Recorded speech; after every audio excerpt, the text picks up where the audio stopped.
We thank you for joining us. This week we're going to be talking about ball conversion and the ball conversion feature that's available in the TPS software and also the iOS golf app. So first, before we get started here, just want to do a quick survey and see which of you were with us last week when we did the normalization webinar, or if you watched it from the blog. So if you went back and watched the normalization webinar, just curious who has seen that one already.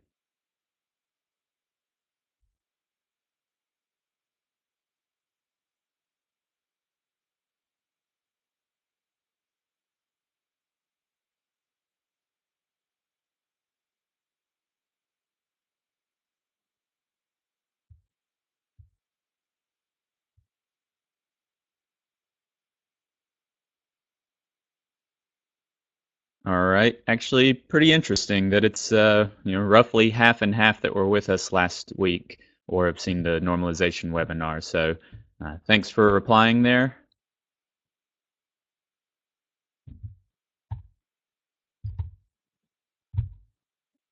And we'll go ahead and get started. And so what I'm going to do here is I'm just going to briefly go over a little bit of what we talked about last week, just some of the basics of normalization. That way we can try and get everybody up to speed pretty quickly here. But if you have any questions after seeing this quick review, then I would definitely encourage you to go over to our blog at blog.trackmangolf.com, and then you can see all the old webinars there and watch those in their entirety.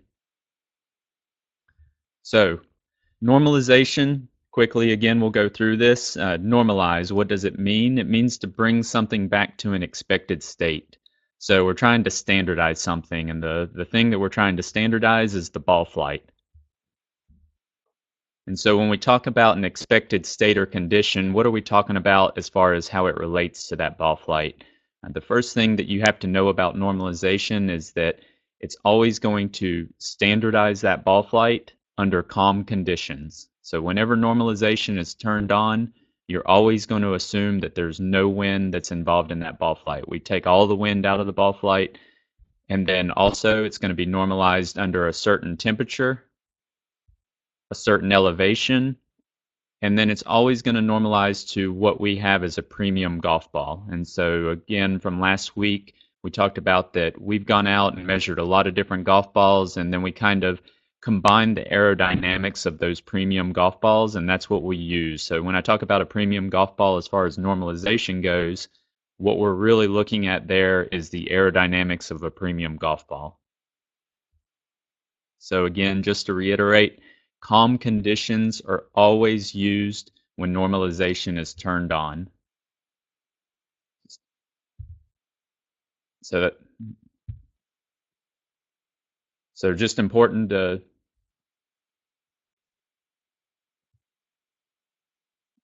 No, sorry there. Had just a glitch on my side. So just understanding that calm conditions are always used. And then as far as temperature and altitude, you can set this. So you can go in and you can set the altitude, and you can also set the temperature.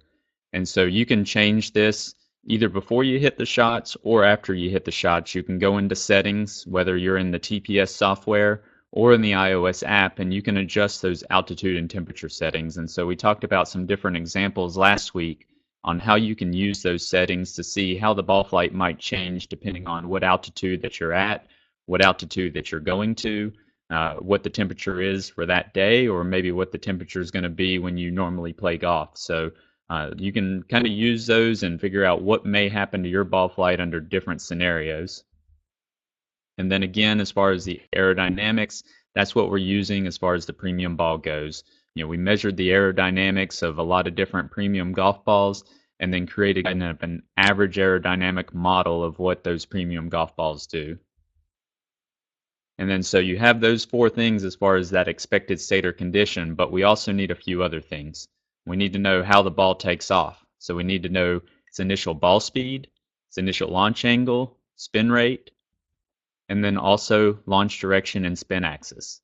So if we know how the ball took off, if we know the ball speed, the launch angle, the spin rate, the launch direction, and the spin axis, and then we assume calm conditions, we assume a certain altitude, a certain temperature, and then also the aerodynamics of a premium golf ball, then we can create a trajectory. And so, that's really just looking at the normalization side of things. And today, what we're going to get into is the ball conversion side of things. And so, what happens is when you turn on normalization, ball conversion is going on at the same time. And so now we'll talk about how that ball conversion fits into what's going on. A few assumptions that we need to take into consideration here are that when you're dealing with normalization, you're assuming that the ball that you're hitting generates a similar ball speed, launch angle, and spin rate compared to that premium ball. And then this is where ball conversion really starts. So if you're hitting a golf ball that doesn't create similar ball speed, launch angle, and spin rate compared to a premium golf ball, then that ball conversion feature is going to allow you to adjust the ball speed, adjust the launch angle, and adjust the spin rate to match up more like what a premium golf ball would do if you were hitting a premium golf ball. And then the aerodynamics of the various premium golf balls out there is not dramatically different from one another. It's not something that's you need to be as concerned about with regards to the ball conversion, but definitely the first one as far as how it changes the ball speed, the launch angle, and spin rate. So let me go ahead and bring up one more poll question here for you.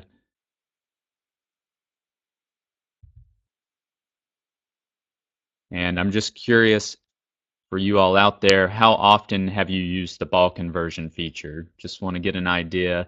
And basically what that means is, have you labeled the ball as something else other than a premium golf ball and then used normalization? And so, a lot of you may have not even realized that you were using the ball conversion feature when you were labeling that golf ball a range ball, a limited distance hard, a medium ball. Whenever you were doing that, you were actually starting to use that ball conversion feature.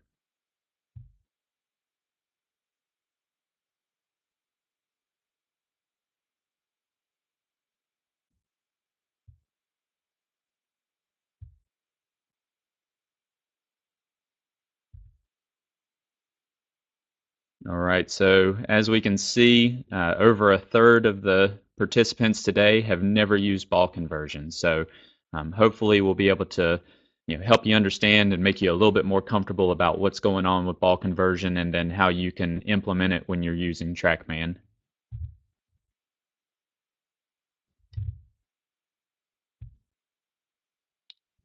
All right, so the basis of ball conversion is that we're trying to go from some other type of ball, say a range ball is the usual scenario, and we're trying to say, okay, well, I'm on the range, I'm hitting a certain type of range ball, but I want to know what a premium golf ball would have done.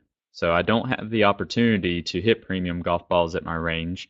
So is there a way that you can tell me what a premium golf ball would have done even though I'm actually hitting a range ball? And so that's the whole concept behind the ball conversion, is being able to give you that information without you having to hit a premium golf ball. So there's a ton of different balls out there. I mean, there's 1-piece, 2-piece, all the way up to 5-piece, I guess, is what there's available today on the market. And so we've gone through and we've tried to test a good number of these golf balls. And, there's so many golf balls out there on the market that we can't test everything. So we'll talk about how you can test yourself in case, the ball that you have at your facility isn't on our list. So there's, different ways that you can do that. And that's what we'll talk about. But, what we've tried to do is we've tried to go through and measure as many golf balls as we can, and then put these golf balls into buckets. All right, so we've taken a bunch of different golf balls, tried to combine them so that each of these sets of golf balls fit into their own bucket. And what it came down to is we ended up creating 9 different buckets. And so you can see, within the software, and I've listed them over here to the side as well, but we have a floater ball group, a premium hard, medium, soft, and then 2 types of limited distance golf balls. And so that's from testing the different golf balls, we came up with these 9 buckets. You could have a lot more buckets potentially, but we're just trying to simplify things, but at the same time give you enough value that you can use this ball conversion feature.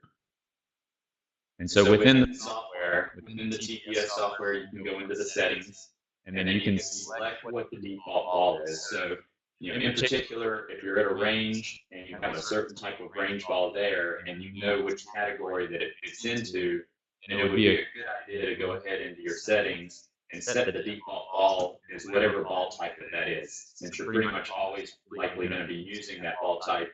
That way you don't have to worry about changing it every time when you start a new session. You can go ahead and set that default ball to whatever type that you have at your facility. You can always change after the fact, so you can always edit the shots and then change it from premium if you forgot to set it in the beginning, and then change it to a limited distance hard after the fact. That doesn't matter, but it may just make it a little bit easier on you if you're always hitting the same ball, that you can go ahead and set that default ball. And then this will also be available in the iOS app once the next version's released in the coming weeks. So if we talk a little bit further about this ball conversion and then how it compares to normalization. So when you, in the software, turn on normalization, the first thing that happens is ball conversion. And then after that ball conversion happens, then normalization happens. And this all happens at the same time. So you don't even realize that there's two different processes going on here, but it is. Every time that you turn on normalization, first ball conversion happens, and then normalization. And what that does is it takes the measured launch conditions and converts it based off the ball type that you've selected or the ball type that you've labeled those shots. So if we focus on just the ball conversion part of what's going on, when you turn on normalization, if we say that this is the measured data over here on the left, and depending on the ball type that we label it at, you're going to see that ball speed, launch angle, and spin rate, all of those three things have changed a little bit. And so it would depend on whether I labeled this ball as a medium ball, a limited distance hard, limited distance soft, whatever that I label this ball at, these changes from before to the ball converted data are going to be a little bit different depending on the ball category type. And so the potential differences that you're looking at, you may see the ball speed change when you use the ball conversion. You may see launch angle change. You may see spin rate change. But as far as aerodynamics, that part is taken care of by normalization. So again, if we go back to the beginning, we talked about the premium golf ball and the aerodynamics of the premium golf ball. And so that's part of normalization. But what ball conversion really focuses on is how the ball speed, launch angle, and spin rate may be different between the ball that you're using and a premium golf ball. And so here's a decision tree that you can use, and we'll look through some different examples on how you can use this decision tree to figure out what golf ball type that you have at your facility. And so we start out with 6-iron ball speed, and from there we determine, is it a higher ball speed, lower, or similar? And then we look at the spin rate, and then we move down to the spin rate with the wedges, and from there we can decide which bucket that our ball fits into. We have a list, so this is a list of the range, this is a list of the balls that we've tested. And so you can see, the 9 different categories here, and then these are the balls that we've tested, and then which category that they fall underneath. The number up here right at the top is just the weight of the golf ball, and then you can see the different model names here. We're always looking to try and update this, so if you have a ball that you've tested that's not on here, you can always submit that information, and then that'll help us keep an up-to-date list, and I'll talk about that at the very end on how you can do that. All right, so let's talk about how that you can figure out for yourself which type of ball category that you have at your facility and what you need to do in order to determine that. So, what you can do is you can find a good ball striker, find a good player, make sure that you have a clean, dry lie, either on grass or on a mat, doesn't matter. Just make sure that it's clean and dry, the balls are dry, so that you're not getting any flyers or any kind of weird contact between the golf club and the golf ball. But if you do that, then the best way is to start out, hit approximately 6 irons with the ball the unknown ball, whatever ball in question. So hit 6 irons, and then hit 6 irons with a premium ball, preferably something like a Pro V1. You can look at the category of premium and then pick one of the balls from underneath that category. But a Pro V1 is a pretty kind of standard premium ball as far as the launch angle and spin rate that you're going to see for that category. So hit 6 with the ball in question and 6 with a premium ball. Then do the same thing with the pitch and wedge. Hit 6 pitch and wedges and then 6 pitch and wedges with a premium ball. Just remove any poorly struck shots, and then we can start using that chart to determine what the correct ball type is. So I've got some examples here. So, this would be an example of hitting 6-6 irons with the Pro V1 and hitting 6-6 irons with the other ball that we don't know what it is, and then same thing with the pitching wedge. And so these are just examples of averages that we may get from those two different ball types. So the first thing that we need to do is we need to look at how the ball speed differs for the 6 iron. So if we look at the Pro V1, the person had an average ball speed of 120 miles per hour. With the other ball, it was 120.8. And so if we look here on the decision tree, it talks about this 2% number. And so I've gone ahead and just calculated this out for you. So if we're talking about 120 mile an hour ball speed, at 2%, that's 2.4 miles per hour. So this number here for the other golf ball needs to vary by more than 2.4 miles per hour in order for us to take either the high route or the low route. But if it's not different by more than 2.4 miles per hour, then we're just going to go right down the middle here. And so now we can look at the spin rate. How much different is the spin rate? Well, if we look from the averages, we can see that the spin rate's within 200 RPMs. It went down by 200 RPMs. So again, if we come over here to the decision tree, then we can see that in the middle here, plus minus 400 RPMs, well, it's within 400 RPMs, so we're going to go down the middle again. And now we start looking at the spin rate with the wedges. So let's come over here, spin rate for the wedge with the Pro V1, spin rate for the wedge with the other golf ball, within 300 RPMs. So if we look here at the decision, greater than or equal of the 800 RPMs, so since it's not significantly lower than the Pro V1, we're going to choose the high road here, and then we're going to say that this is a premium golf ball. And so this is just what we looked at. We went down the middle road all the way, and then we took the top one here because it wasn't different by more than 800 RPMs or less than 800 RPMs. So this ball here, whatever this other is, would fit into that premium ball category. We go to example 2 now. So we look at it again, 120.0 miles per hour, same 6 iron Pro V1. Now this one's 119.2. So it's gone down 0.8 miles per hour. Again, it's not outside this 2.4, so we know we're going down the middle. And if I go ahead and show you what we're looking at, same thing, spin rate within 200 RPMs, so not a big difference. We go down the middle. But then over here, we see that there's a pretty big difference in the spin rate. So the other golf ball is 1,000 RPMs less than what we're seeing with the Pro V1. Because it's more than that 800 RPMs less spin rate, then we're going to say that it's a medium golf ball. All right, so the main thing that we're seeing here is the difference in spin rate between the Pro V1 and the other golf ball, 1,000 RPM difference. So that makes us decide that this is a medium golf ball. Now example 3. Okay, 120.0 miles per hour, 118.8. Still not a huge difference in the ball speed, but now we've got a little bit bigger difference in the spin rate between the two different golf balls. If I bring up the decision here, so again, the ball speed is within that 2.4 miles per hour because that's 2%. So we go down the middle, but then we see a spin rate difference of more than that 400 RPMs. And so since it's on the high side, we're going to take the high road. Then we get to the spin rate with the wedge, and then we look at it again over here with the wedge with the spin rate. And again, we see a significantly lower spin rate with this other golf ball. And if we follow our decision tree, that's going to say that it's a hard golf ball.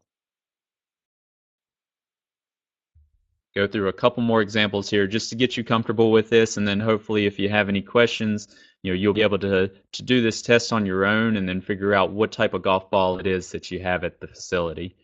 So if we look here, now we've got something a little bit different.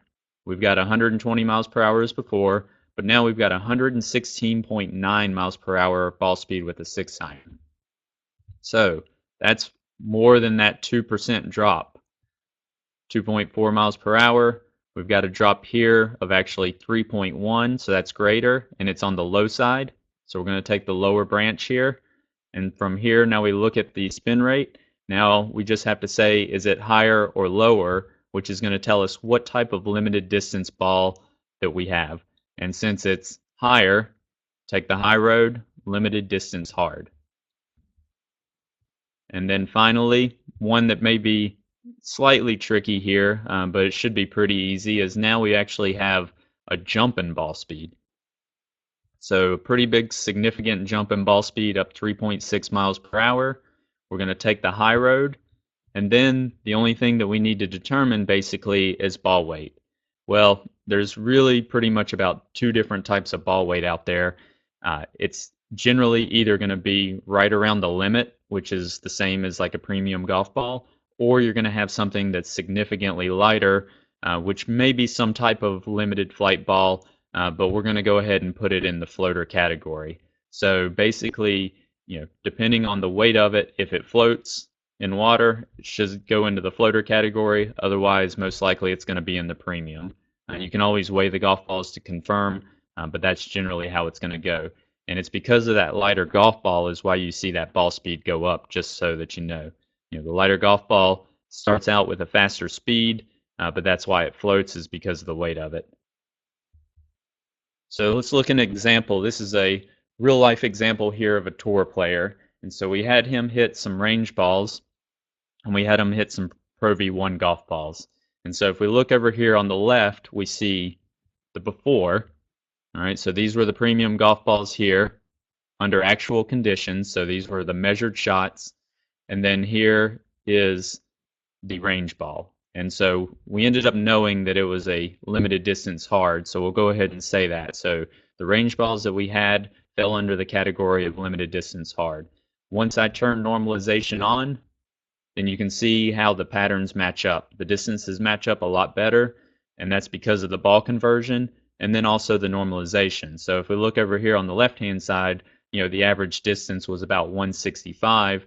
When we come over here to the right-hand side, and that average distance has gone up about 10 yards, but that was because we were hitting into a headwind. So it took both of those balls. First, it did the ball conversion from the limited distance hard to change that ball speed, launch angle, and spin rate to match up with the premium golf ball.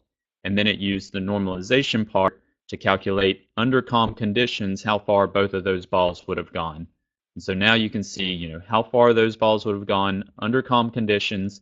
Plus, you can see how the ball conversion translated that range ball, that limited distance hard golf ball, into more of what a premium golf ball would have done. This is that same example. And so here's before and after. Before on top, you can see the premium golf ball went higher and further than the limited distance hard. And then once we turned on normalization, which also did the ball conversion, then you can see how those trajectories really start to match up with each other. And then if we want to look at it from a numeric standpoint, well, we can see that between the 2 sets of golf balls, that the club speed was pretty much the same, about a mile an hour difference, 1.2. Attack angle was basically the same. So, this is a tour player. He's going to swing the club pretty much the same time and time again, but it's just good to check that and make sure there wasn't anything too dramatically different.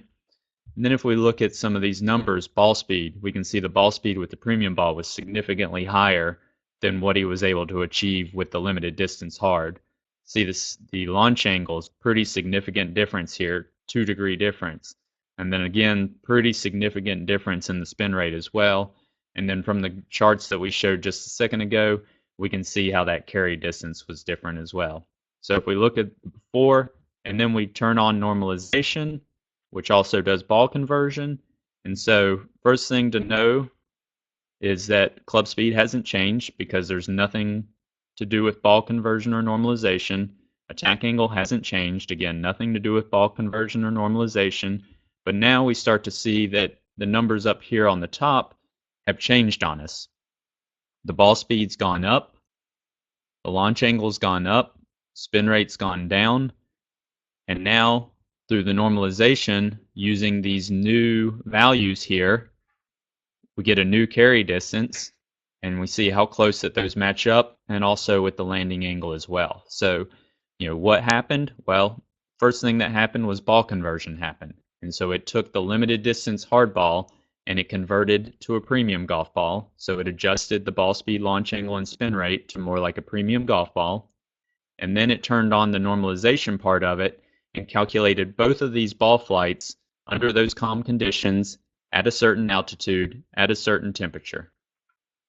And then using the aerodynamics of a premium golf ball.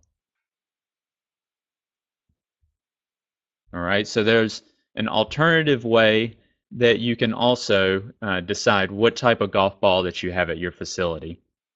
So the first way was to hit all the golf balls and then use the decision tree.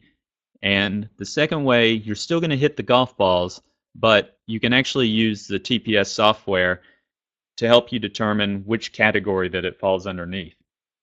And so the way that you would do that is if we think about that last example that we just had with the tour player. So these were 117.1, 16, and 7283. Those were the measured numbers from the unknown golf ball. So let's say, at this point in time, we don't know that it was a limited distance hard. We have a range ball. We're trying to figure out what category the range ball falls underneath. So we hit the shots. And this is what we got up here on this top row, the 117.1, 16.0, and 7283. And then down here on the very last row is the data from the Pro V1 golf ball. All right, and so what I've done here is I've gone through and I've changed the label on the unknown golf ball to every single different type of label that we have.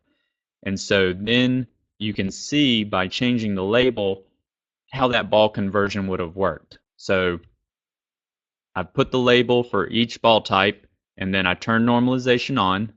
And so when I turned normalization on, the first thing that happened was that ball conversion. So if it was a premium hard golf ball, then these are the numbers that it would have converted from a ball conversion standpoint. And so basically, what we're doing here is I've listed all of them, and then we just have to figure out which one matches up the best. And so the most important thing is really going to be ball speed. So if I look down the list and which matches up best with the Pro V1 with the actual numbers, there's really only about two choices here. And it's going to be one of the limited distance golf balls. Those are the only two that are pretty close in ball speed to what the Pro V1 was. If I look at all the others, it couldn't have been any of these ball types because that ball speed is way too low relative to the Pro V1. So we're down basically to these last two choices down here at the bottom, and then we can move over to launch angle and spin rate and see which one matches up the best. And so if we look at the actual numbers from the Pro V1 was at 56, 52. That's a pretty significant difference as far as what the spin rate is. That's a little bit closer in spin rate. Same thing if we look at the launch angles. It's a little bit closer with the limited distance hard, and so that's what we ended up figuring out, that was the golf ball, that was the ball category that it fit into. And it was just because this matched up the best. Now you could have come to that same conclusion using the decision tree, but if you're having a tough time with the decision tree, then you can always kind of relabel the ball within the software and then use the ball conversion normalization feature and then figure out when it matches up the best. So just two different ways of doing the same thing. So now we'll just look at a couple scenarios here. And these are just kind of some frequently asked questions that we get. And the first one is that I play a medium golf ball. So when you're out on the golf course, you play one of the golf balls that's listed under the medium category. And then when you're at your range or your facility, the ball that they have on the range there also falls under the medium category. So both the ball that you play and the ball that's on the range fall under the medium category. What should you do here? Well, if you want to get, say, your distances, you want to go through and you want to do a fine distance program, then in this situation, because you play the same ball type as what you're hitting on the range, even though they may not be the exact same model, but they still fall under the same category, then what you're going to do is you're going to select premium in the software because you don't want those launch conditions to change. If you selected medium in the software, when you turned on normalization, it's going to convert those launch conditions. It's going to convert the ball speed, the launch angle, and the spin rate from a medium golf ball to a premium golf ball. But that's not what you play. You play a medium golf ball. So we want those ball speed, launch angle, and spin rate to stay the same. And the way to do that is to label it as a premium golf ball. And then that way, when you turn on normalization, the only thing that's going to happen is it's going to use that normalization part of it that calculates under calm conditions, under a certain temperature, under a certain altitude, how far that ball would have gone. So this is one scenario that we hear a lot, and that's how you would do it. You would just select premium in the software, label the ball as a premium, and then that way it would really only be using the normalization part of the feature and not the ball conversion. So the ball speed, launch angle, and spin rate would remain the same, but it would use normalization. Then you'd be able to see under calm conditions, how far does my ball travel. Scenario 2 that we hear a lot about is that the range has some type of limited distance ball or a medium ball or whatever the case may be. It has something other than a premium golf ball. But you don't play a premium because we've learned that ball conversion converts everything to a premium golf ball. But you don't play a premium golf ball. You play a premium soft golf ball or maybe a premium hard golf ball. But you can't convert to one of those premium soft or premium hard. You can only convert to premium. So what do you do here? Well, just go ahead and select the ball as it is. So if it's a limited distance ball, limited distance hard, go ahead and select limited distance hard in the TPS software and then convert to premium. And so what I'm going to show you here is that the differences between premium, premium hard, premium soft as far as the launch angle, ball speed, and spin rate go, it's not a huge difference. I mean, there are some differences. If you were, if we look at these numbers, and what you'll see here is that if these kind of small differences really matter that much to you, you probably are a very elite golfer, and therefore I would always recommend using the ball that you play with. If a yard here and a yard there or 1 degree landing angle is that important, then you're at a level of golfer that I would definitely recommend getting a shag bag of the balls that you play with and use those on TrackMan so that you get the exact numbers. That's going to be the best way to go. But if you're kind of an average golfer and you play a premium hard or a premium softball compared to a premium, then these differences probably aren't going to be too big of a factor, knowing that you're going to be getting so close to the right number anyways, going from that limited distance hard golf ball. Just by ball converting to premium, you're going to be doing a pretty good job. But if you need to, like I said, just go ahead and get some of the actual balls that you play with, and then I would just hit those to get the real numbers. Because if we see the differences, with the pitching wedge, ball speed's going to be well within a mile per hour. With the launch angle, within about a degree. Spin rate, I mean, you do start to see some differences as far as, you're looking at about a 700 RPM difference here. But what does that really equate to? Almost nothing as far as carry distance goes with the pitching wedge, and then very little as far as landing angle goes as well. So because, this is a shorter club, it's not traveling as fast, even though there is a 700 RPM difference, it really doesn't equate to much when you're talking about carry and landing angle. Now, it may feel different to you. It may sound different to you. You may prefer the feel and sound of one golf ball versus the other. But as far as what the ball flight is, and particularly with the pitching wedge, the difference is going to be pretty small. If we go over here to the 6-iron, same thing. If we look at the high and low, I mean, now we've gotten to 1,000 RPM difference between these two. we're looking at a 4-yard difference here, and the middle one premiums too. So if you're converting to a premium, you're going to fall in the middle. So it's really going to be either plus or minus 2 yards of what would actually be occurring, with that premium hard or premium soft. The land angle again within a degree. So there are some differences here. As we get to the longer clubs with the faster ball speeds, and the spin rates and launch angles are going to affect things a little bit more so, but not a huge difference so far. Get to the 4 hybrid, we can look at how those numbers change. Again, ball speed's going to be basically the same. Launch angle's not going to be too much different for the most part. Spin rate, you're going to see a little bit of a difference there. We're starting to see a little bit more difference with the carry, and a little bit more difference with the landing angle as well. And that just has a lot to do with the fact that this club's going to have a higher ball speed off of it. And then that's where you're going to see, it's longer distances, it's in the air for a longer period of time. So, these differences in launch angle and spin rate here, because of the higher ball speed, are going to have a little bit more of effect, but still not a massive difference if you're kind of an average golfer. And then finally with the driver, one thing that's actually interesting here, if you've happened to maybe notice it, is that in all of these scenarios prior to this one, that the spin rate went up with the premium hard, but here it actually went down with the premium hard. And that's something that can happen, that it may spin less with the driver, but it actually may spin more with the wedges. So say that a golf ball is always going to spin less with every club in your bag. It's not actually always going to happen that way. You could get in a situation where it spins more with one part of the bag and less with another part of the bag. And so in this instance, the premium hard spin rate drops down to about 2100 RPMs, premium soft up to 2600 RPMs, and then the premium's kind of right in the middle. And then if we look at the differences in the distance, we don't see actually much difference at all when it comes to carry, but we do see a little bit of difference when it comes to land angle.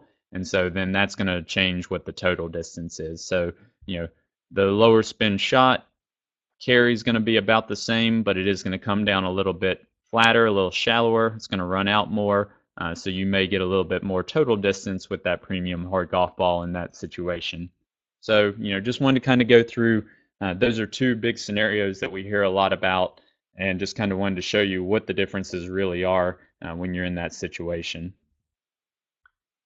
So if you have any questions, and you have a ball type that you don't know what it is, you can't figure it out, we can help you figure it out if you can go and you can collect that data like we talked about, and you can have a good player hit the unknown ball, whatever that ball is, and then get a Pro V1 or something else that falls into that premium category, and have them hit about 6 with the 6 iron with each of those balls, and then 6 shots with pitch and wedge with each of those balls. And then if you can send those to support, then we can help you determine which category that your golf ball would fit in. And then it's always also helpful if you can send an email with a picture of the golf balls, just so that we can look at the markings and then see what the markings are, and then that'll help us with making sure that we can put them into the correct list as well. So if you have any questions about your ball and you just can't figure it out and you need some help, then collect that data, send it to support@trackman.dk, and then we'll get back to you and try and help you figure out which category that your golf ball does fall into. And then another big question that we always get is kind of ball fitting. And can you use the ball conversion feature for ball fitting? Answer's no. It's not really designed for that. It's not really designed to help with ball fitting. It's helping to figure out how far that a premium golf ball would have carried, or what the trajectory of a premium golf ball would have been when you're on the range and you don't have the option to hit those premium golf balls. And so, you're on the range teaching or fitting or whatever the case may be, and you can't hit premium golf balls, and all that you have are range balls. Well, the ball conversion feature was created to help alleviate that concern of, a poor fitting or poor instruction because the ball is doing something strange, something a lot different than what a premium golf ball would be. So the ball conversion takes that out. But as far as ball fitting, it's not intended for that purpose.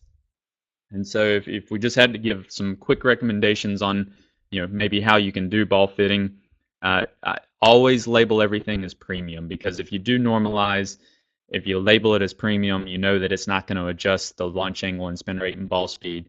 And so that's really what you're typically looking for when you do a ball fitting, is you want to see what those differences are. So you don't want the normalization or the ball conversion feature to change those numbers, when that's really what you're trying to see, is how they are different. So if you're using TPS or the iOS app for ball fitting, then just label everything premium, because you don't want the software to change what those launch conditions are.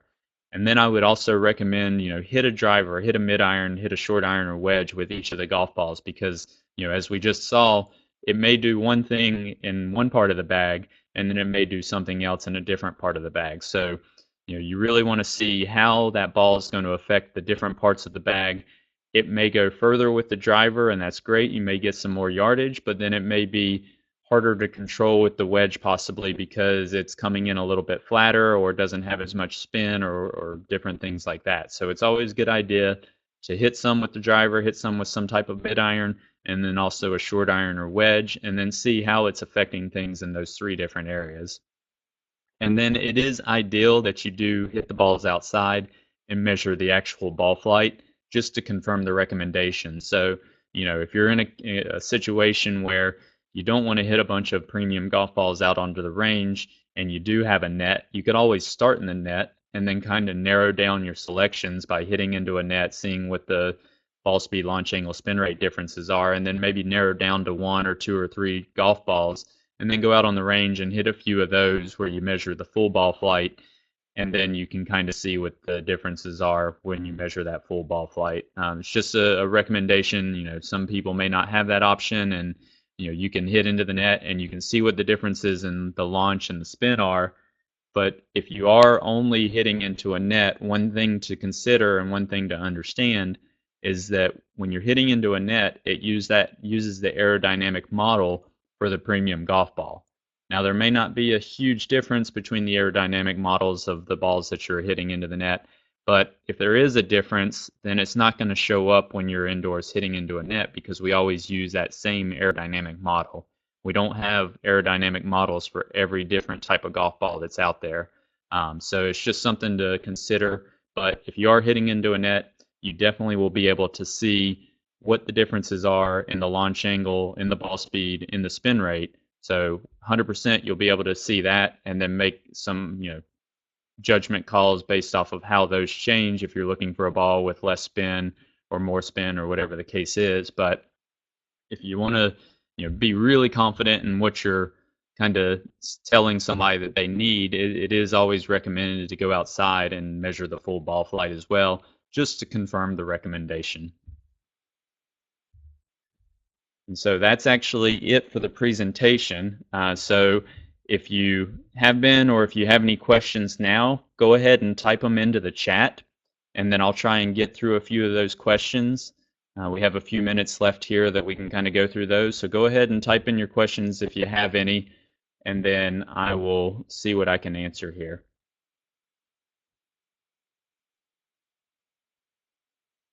Okay, so the first question has to do with when is normalization on and when is normalization off. So let me go back here, back pretty much to the beginning. Let me find a slide here, 1 second.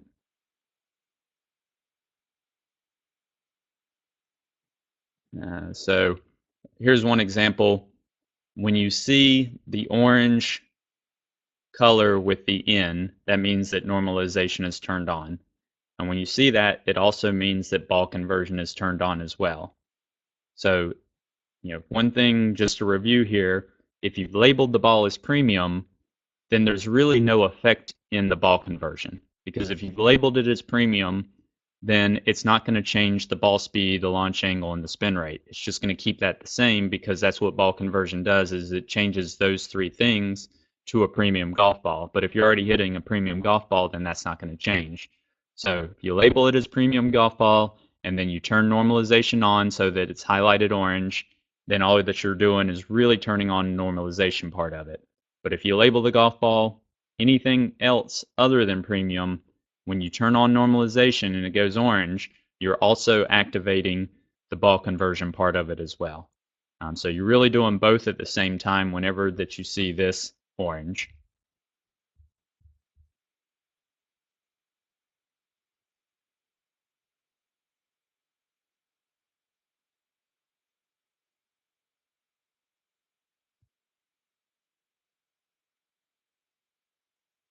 All right, hang on. Let me just look through some more of these questions here.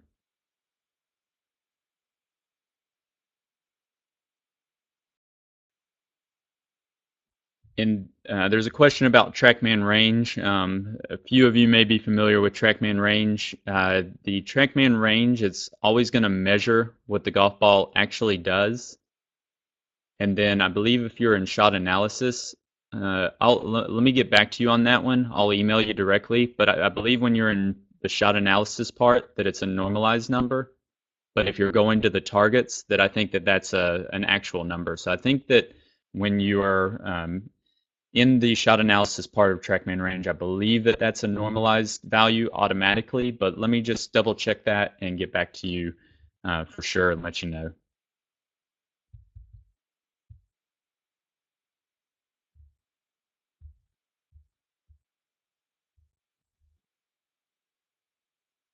There's a question about the combine and can normalization feature be on during a combine?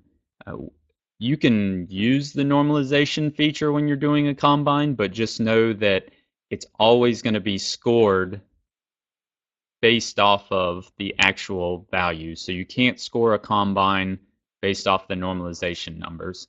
That was just a decision that we made because it wouldn't really be the right test if you were using normalization. Then you're having to try and make the player, decide where they should be aiming. If there was no wind, it just complicates things a lot. So just so that you know, during a combine, normalization, yeah, you can use the feature, but all of the scoring is going to be based off of the actual ball flight and not any normalized values. There's a question about hitting off of a mat and how it may affect the data. One of our TrackMan masters actually did a pretty interesting story on how it affects things at their facility. I would say it's something that you need to kind of test on your own because from what we've seen and talking to people is that if there are changes because of a mat, that they can vary depending on the type of mat that you have. So it would be something that you may just want to try and again get a good player and hit some balls off of a good tightly mown area and then also off of a mat and see if you're seeing any differences. I'll try and when we send out the review of this of this ball conversion webinar, I'll try and include a link to that paper that our TrackMan master wrote so that you can look at that and see how it affected them. But I would caution that it's not probably always going to be the same with everybody and every type of mat. So you need to do the test on your own and see what results that you get. I wouldn't just automatically assume that you're going to see the same thing that they saw.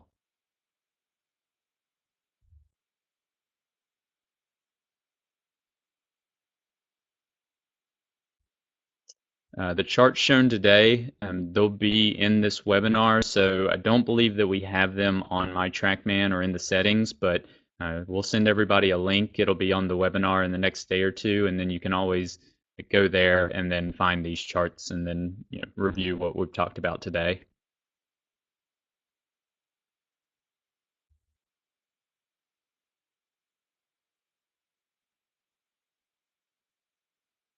There's a question about a way to tag different golf balls within the same session with the same club. I'm not sure I understand that question 100%, but I mean, you can go in and you can edit the tags however that you like. So you can always change them and then change them back again. You can change the club, you can change the golf ball type. It's just going to basically save however that your last tag is on the golf ball or on the golf club. So just make sure that before that you exit your session, that you change it back to what it was. But then at the same time, you can always go into the history as well, and you can load shots in the history, and then you can play around with those as well. So you can load shots from the shot library, and then change the club type, change the ball type, and go from there as well. So you don't have to do it right on the spot. You can always do it after the fact. You're not going to harm anything. Just make sure that you change it back to what you want it to be before you leave, so that you don't forget what they were and then have them mislabeled in the future. But feel free to play around with those.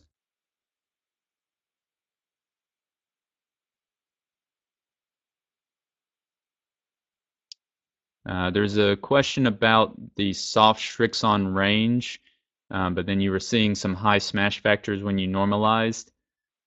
Um, I mean, that would make me, yeah, that would make me feel like the ball was in the wrong category, and I couldn't tell you exactly why. So if you could send us some data, if you have any of that data, I mean, we would definitely like to see it. You shouldn't see that happen, but I'm not exactly sure why you were seeing that. So that looks like, I believe that that's it for today. So we definitely appreciate everybody sticking around and listening to the webinar. I hope you enjoyed it and were able to take something away. And if you haven't used ball conversion before, then hopefully you'll be able to take advantage of it now. So thanks again for joining us. And then next week we will be doing Test Center, talking about the Test Center feature that's available in the TPS software. And then the week after that, we'll be talking about a new feature that will be coming out in the next month or two, as far as the new compare mode that's going to be available in the TPS software. So thanks again, and we will see you next week.